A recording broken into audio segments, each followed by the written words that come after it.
प्रधानमंत्री मोदी और काफ़ी महत्वपूर्ण ऑस्ट्रेलिया का ये दौरा है पीएम मोदी का दोनों देशों के संबंधों के लिहाज से। पिछले एक दशक की हम बात करें तो भारत और ऑस्ट्रेलिया के जो संबंध हैं वो काफ़ी मजबूत हुए हैं, चाहे हम व्यापार की बात करें, रक्षा की बात करें या निवेश की बात करें, या उसके अलावा दोनों देशों के बीच में जो पीपल टू पीपल कनेक्ट है, सांस्कृतिक जो संबंध हैं उनकी हम बात करें तो ये काफ़ी महत्वपूर्ण इस बार का दौरा है। मोदी साहब पहुंचे हुए हैं ऑस्ट्रेलिया और इंडोनेशिया। ये इंडोनेशिया को आप असला बेचना चाहते हैं और बेचने की कोशिश कर रहे हैं। उस दिन भी आपसे बात हुई थी। आपको क्या लगता है कि चाइना ने भी मिसाइल फायर कर दिया? आपको पता है कल चाइना ने एक मिसाइल फायर किया, इंटरकॉन्टिनेंटल बैलिस्टिक मिसाइल, जिसका टारगेट ऑस्ट्रेलिया था और 10,000 किलोमीटर की उसकी रेंज। इंडोनेशिया के बाद प्रधानमंत्री नरेंद्र मोदी मेलबर्न के दौरे पर पहुंच गए। ऑस्ट्रेलिया के मेलबर्न पहुंचने पर पीएम मोदी का भव्य तरीके से स्वागत किया गया। ऑस्ट्रेलिया के प्रधानमंत्री एंथनी अल्बानीज के निमंत्रण पर प्रधानमंत्री नरेंद्र मोदी ऑस्ट्रेलिया की 3 दिन की आधिकारिक यात्रा पर पहुंचे। भारत ऑस्ट्रेलिया व्यापक रणनीतिक साझेदारी में नई ऊर्जा भरने के मकसद से ये दौरा 8 से 10 जुलाई तक चलेगा। पाकिस्तान के कर्जे जो हैं वो बढ़ते चले जा रहे हैं और उस तरफ कोई नहीं देख रहा। वैसे तो हम बड़े मुकाबले करते हैं, बहुत हमारा कंपटीशन चला करता है भारत से कि जी उन्होंने ये मिसाइल टेस्ट कर लिया तो हमें भी मिसाइल टेस्ट करना है, उन्होंने ऐसा कर लिया तो हमें भी ऐसा करना है। लेकिन हम इकोनॉमी में या एजुकेशन सिस्टम में या इस तरह की चीजों में भारत के साथ मुकाबला नहीं करते। वो हो जाता है। असल में बात यह है कि हम लोग ना सोचते हैं ना समझते हैं, और हमारे वज़ीर आज़म, हमारा पूरा मुल्क ऐसे ही चल रहा है, बगैर सोचे समझे चल रहा है। ऐसे बड़े बड़े फैसले लेते हैं, हमें पता भी है कल ये घर वाले ही नहीं मानेंगे, कल हमारी अपनी काबीना भी नहीं मानेगी, कैबिनेट भी नहीं मांगेगी। पहुंचे हुए हैं ऑस्ट्रेलिया और इंडोनेशिया। ये इंडोनेशिया को आप असला बेचना चाहते हैं और बेचने की कोशिश कर रहे हैं। उस दिन भी आपसे बात हुई थी। आपको क्या लगता है कि चाइना ने भी मिसाइल फायर कर दिया? आपको पता है कल चाइना ने एक मिसाइल फायर किया, इंटरकॉन्टिनेंटल बैलिस्टिक मिसाइल, जिसका टारगेट ऑस्ट्रेलिया था और 10,000 किलोमीटर की उसकी रेंज थी, जो कि एक न्यूक्लियर सबमरीन से उन्होंने टेस्ट किया। और वो असल में तो टारगेट था ऑस्ट्रेलिया, जहां पे नरेंद्र मोदी पहुंच रहे हैं। और क्योंकि इंडिया, ऑस्ट्रेलिया, इंडोनेशिया एक ट्राइलैटरल मैकेनिज्म है, तो बेसिकली चाइनीज ने इंडियंस को, इंडोनेशियंस को, ऑस्ट्रेलियंस को एक ही मिसाइल फायर से डराया है। आपको लगते हैं कि इसका निशाना इंडियन हुकूमत या इंडियन गवर्नमेंट की ये जो पॉलिसीज हैं या ऑस्ट्रेलिया के हवाले से ये मोदी साहब के लिए मिसाइल फायर किया गया है, इसको आप ऑफेंसिव हैं, इसके जवाब देंगे आप? इसके बदले में कोई इंटरकॉन्टिनेंटल बैलिस्टिक मिसाइल छोड़ेंगे आप भी, या कि डर जाएगी इंडियन फौज? चीमा साहब, आपको ये अच्छे से रियलाइज होता है इंडिया या इंडियन फौज डरती नहीं उससे ज्यादा। क्यों? क्योंकि आपके यहाँ जो डर का जो खौफ है, वो दहशत है, वो आपके पास और आपकी फौज के पास है, इसलिए आपको लगता है हर चीज से डर। मेरे लिए इट इज अ रूटीन, मेरे लिए इट इज अ रूटीन कि वो कंट्री या मेरी कंट्री 8,000, 10,000, 12,000 किलोमीटर की मिसाइल टेस्ट करता है, वो अपनी डिफेंसेस को मजबूत कर रहा है। उसके अपने रीजंस हो सकते हैं। हमने आज तक कभी ऑब्जेक्शन किया ही नहीं कि पाकिस्तान ने कौन सी मिसाइल क्यों टेस्ट करी है या चाइना ने क्यों करी है। बट यस, उल्टा जरूर हुआ है। जब हमने अग्नि 5 टेस्ट करी थी तो सिर्फ और सिर्फ पाकिस्तान और चाइना को ऑब्जेक्शन था कि जनाब ये क्यों करी गई है। हालांकि ये आपको भी पता है, जैसा हमारे यहाँ ऑफिशियली माना गया कि 5,000 किलोमीटर की मिसाइल अगर मैं टेस्ट करता हूं तो उसमें पाकिस्तान का टारगेट क्यों हो? Pakistan should not be worried. 1 number 2 आती है बात चाइना की, और मैं प्रूव कर रहा हूं कि जियो न्यूज ने क्या बोला था। उन्होंने बड़े सीधे सीधे बोला, पहली बार दुनिया में ऐसा हुआ है भाई, जो आप डर और खौफ की बात कर रहे हैं, पहली बार हुआ है कि दूसरा country called as China, super power, जो आपके यहाँ माना जाता है, हमारे यहाँ नहीं माना जाता, सुपर पावर बोल रहा है कि नहीं जनाब, ये 5,000 किलोमीटर का रेंज नहीं है, ये 8,000 से ज्यादा का रेंज है।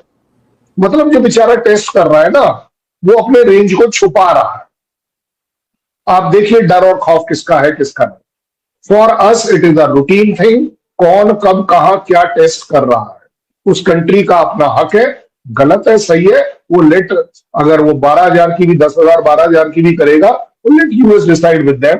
Australian country like India is not at all worried. और आपका लास्ट पार्ट भी कवर कर दूं कि अगर आपको ये लगता है कि हमारे प्राइम मिनिस्टर वहां हैं, तो वो शायद आपको अगर लग रहा है कि वो टारगेट पर हैं या डर पर हैं, जनाब मैं आपको गारंटी नहीं दे रहा, मैं आपको इनवाइट कर रहा हूं। एक बार कोई एक पटाखा, कोई एक दिवाली का जो रॉकेट है, अगर आप वो भी उस दिशा में भेजने की कोशिश करेंगे तो आपको मालूम है क्या पाकिस्तान के कर्जे जो है वो बढ़ते चले जा रहे हैं और उस तरफ कोई नहीं देख रहा। वैसे तो हम बड़े मुकाबले करते हैं, बहुत हमारा कंपटीशन चला करता है भारत से कि जी उन्होंने ये मिसाइल टेस्ट कर लिया तो हमें भी मिसाइल टेस्ट करना है, उन्होंने ऐसा कर लिया तो हमें भी ऐसा करना है।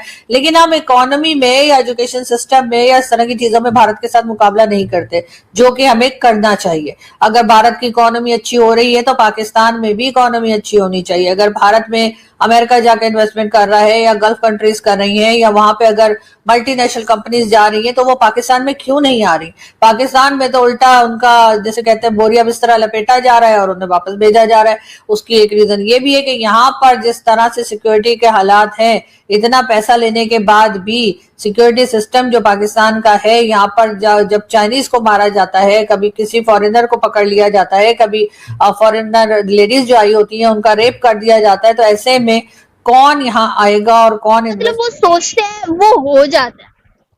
असल में बात यह है कि हम लोग ना सोचते हैं ना समझते हैं, और हमारे वजीर आजम, हमारा पूरा मुल्क ऐसे ही चल रहा है, बगैर सोचे समझे चल रहा है। ऐसे बड़े बड़े फैसले लेते हैं, हमें पता भी है कल ये घर वाले ही नहीं मानेंगे, कल हमारी अपनी काबीना भी नहीं मानेगी, कैबिनेट भी नहीं मांगेगी।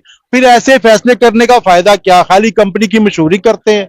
ठीक है, हाँ, आपने एक बात की कि भाई हम लोग जो है वो हमारे फाइनेंशियल स्टेबिलिटी नहीं है, इससे दूसरी कंट्रीज इनवाइट नहीं करते। लेकिन अगर इंडिया की बात की जाए, अफगानिस्तान जैसे छोटे कंट्री को वो सपोर्ट करता है, अगर हमें भी कल को कोई हमारे दोस्त सपोर्ट करेगा तो इसमें क्या बुराई है?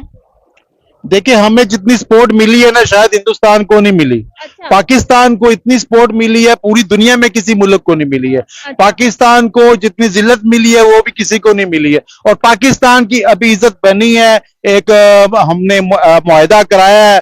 अब पाकिस्तान को चाहिए, इसी मतलब है कि अमेरिका से अपने कोई काम करवाए, कोई इंडिया के साथ हमारी कोई तजारत हो, बिजली का मसला है, पानी का मसला है, इसको देखे ना। अमेरिका की तो इस टाइम हर बंदा बात मानता है, ठीक है, तो आप अपने आप को क्यों नहीं कैश कराते हो? ठीक है, अब जितना जंग में नुकसान ईरान का नहीं हुआ जितना पाकिस्तान का हो गया।